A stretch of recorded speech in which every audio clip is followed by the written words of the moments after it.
suppose optimistically for Taiwan, you perhaps I don't know what's the right way to say this. You're bittersweet in what the coronavirus has sort of done to Mm. China's relationship with the world, because it has, in my estimation, sort of weakened their soft power, definitely, but even also Yes. maybe Yes. their Yeah. actual power, and the Western narrative really changing to from China is just a country that's trying to do the best for their people and raise them out of poverty. How amazing is that? Sure, maybe they've got these weird customs, but that's okay. So be it. We have our weird customs too. To now, it's like, wait a minute. They're pretty imperialistic, and if they had no consequences facing them, they might do some terrible things. That's just my estimation of how the narrative has sort of shifted. And Well, I agree with everything you said up until imperialistic. Although, that's a difficult word, because what does it mean in the 21st mm, century? Does it mean you go and grab a piece of land and take it in Africa? mhm. Um, no, I mean, it has changed, hasn't it? The idea of imperialism. Well, let's come back to that in a minute. Mhm. No, you're absolutely right. I thought China played it quite well for the first month or so, when their lies that they were telling, we believed it. And Yeah, they right. did give the genome sequencing, they handed that over very quickly, which Uh-huh. thank God they did, otherwise we might not even have some of these vaccines. I don't know. Excuse me. Um, but then it became apparent, over the following 6, 7, 8 months, A, that they've been lying through their teeth, B, Mhm. that they were covering it up, C, that all this soft power kit they were giving to, like, Italy and places. I mean, the EU was absolutely in disarray. The Italians were begging Brussels to enact, to trigger a law that they have, and Brussels refused, and so Italy didn't get any help for months. And so China said, "We'll help you." And it was a great bit of soft power until, well, all the kit they sent didn't work.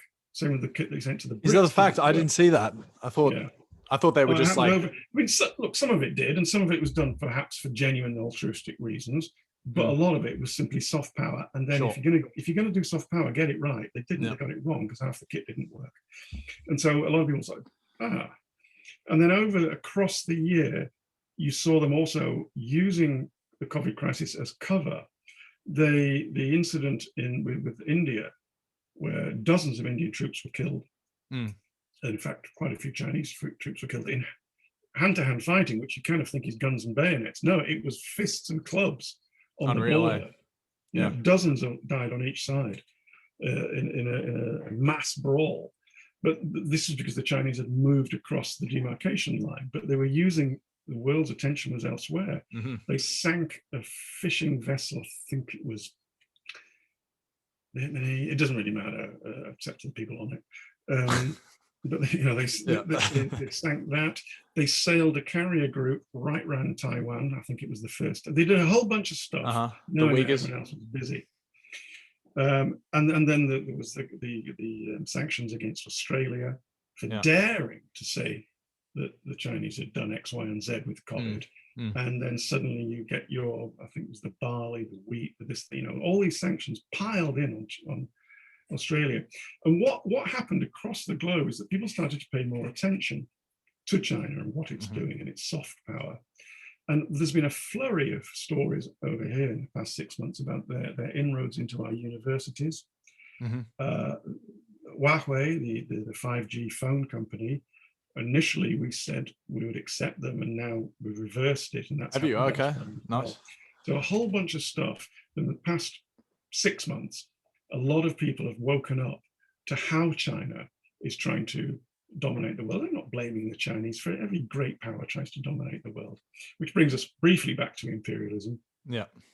They are not an imperialistic country the way that the Brits were, or indeed the Japanese. They don't intend to occupy You don't think so? places and say we are the sovereign power here now, or at least the protecting power. Yeah. But yeah, they are absolutely, when it comes to places like Africa, moving into African countries, dominating it commercially, bringing in thousands of their own workers Yeah. instead of employing local people, putting in what they say are volunteers, but are in fact Chinese police officers as security guards. it's a form of imperialism. Mm-hmm. And then a subject I know you know something about, which is the debt diplomacy. You know, I mean, Sri Lankan port is the best example.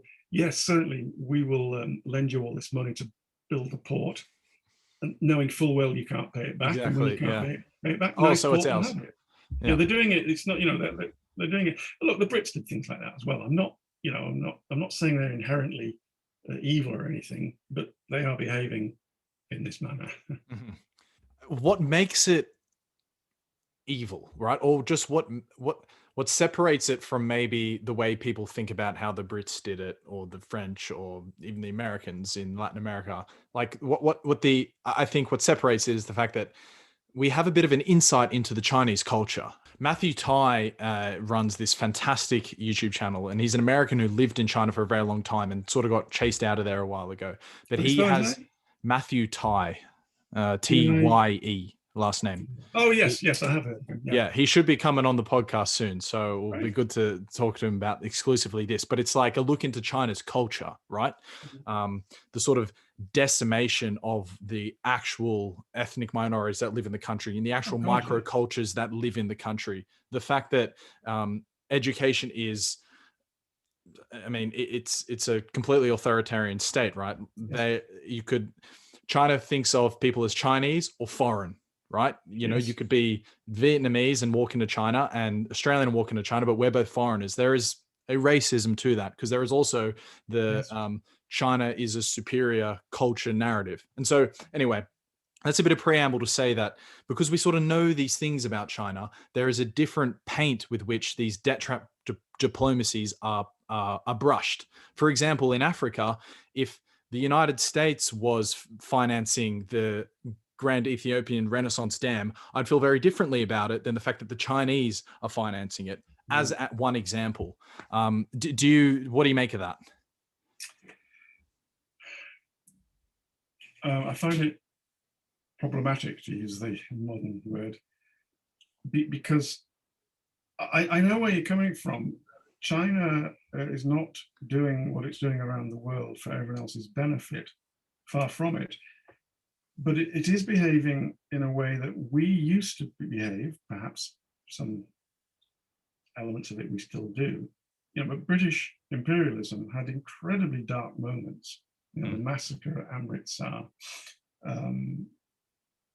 well, basically taking other people's territory and getting all their riches for decades. You know, so I hesitate to think that we were better in our imperial phase than China. I mean, there was the probably racist element of the civilizing effect, and there are some good end results of building railway networks and things, and education, but it's a very hard argument to make about the positive side of it. So I don't think that we were necessarily any better than China. Sure. I think what we have done in the past few decades is learn more about our behaviors and our crimes, and I think we would be hard pushed to repeat them, even if we could. I don't think we would try to do that, because I don't think we have quite the same attitudes anymore to different peoples. We've come a long way, not far enough. And I doubt China. China hasn't been on that journey. Sure. There is a very, very strong strain of Chinese nationalism. Well, I should say Han nationalism, because there are many different Chinese. You know, there's Mongolian Chinese, and Tibetan Chinese, and the Uyghurs Chinese. But the Han, ethnically, is an exceptionally strong strain of nationalism within the Han, and it shows when they go to African countries and elsewhere, and they do their economic deals, and they are not interested in workers' rights, and they're not interested in saying to the government, "Great, we'd love to do business with you, but we do have an issue with what's happening with these political prisoners or whatever." And right. Western foreign policy, for all its hypocrisy and its problems, does actually try to at least do some good as it moves and around net the good. world. And that just is not part of the Communist Party and the Chinese way of thinking at all. You know, I'm not painting us as saints, but I think it is justifiable to try to tie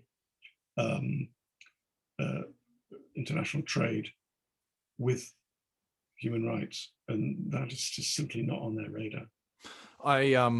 I think a good example of an infrastructure project that they're involved in that might highlight this the best is now it hasn't been built, but the Chinese Nicaraguan canal, which I read about in your book, I believe.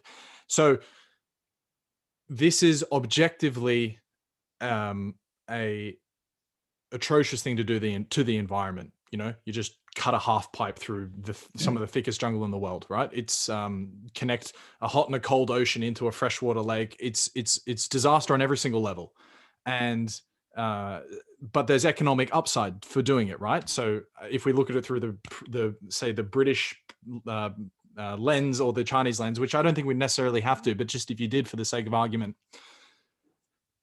we'd look at that and say if it was a British private firm behind it, people would be like, wait a minute, is the economic upside worth the catastrophic environmental damage you're going to do there? And you would literally chop the country in half. What about all the what about all the displacement? You know, there would be a consideration, but up to a point, my lad.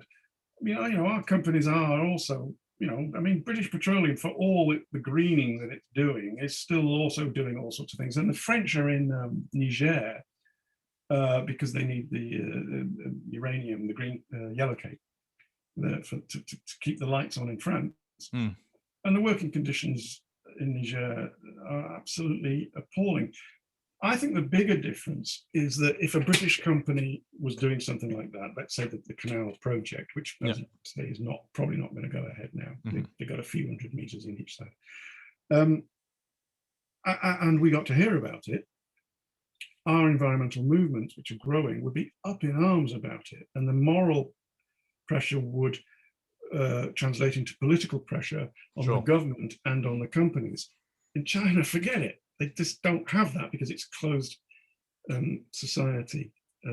So, you know, I mean, it's delicate, isn't it? We're both treading slightly on dangerous ground because it's very easy to talk about these things as if we're all, you know, in the 21st century, brilliant, wonderful. Like we understand the complexity. We're not, but I do think we have different standards.